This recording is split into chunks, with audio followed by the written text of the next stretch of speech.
Hello world! Hello mga kababayan ko. Andito po ako ngayon sa capital of Lingayen, Pangasinan. Ito po yung ating mga naging governor ng Pangasinan. Baka po andito po yung mga lolo nyo o mga tatay nyo. Ito po. Aquino. Bernabe B. Aquino. De la Cruz. Santiago Estrada. Estrada ako. Pedro Quintana. Chofilo Siso. Maramba.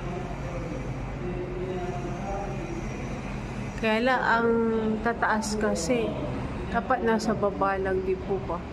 Artacho Fabila Calvo. Pero yung isa nawala. Season. Ang daming season.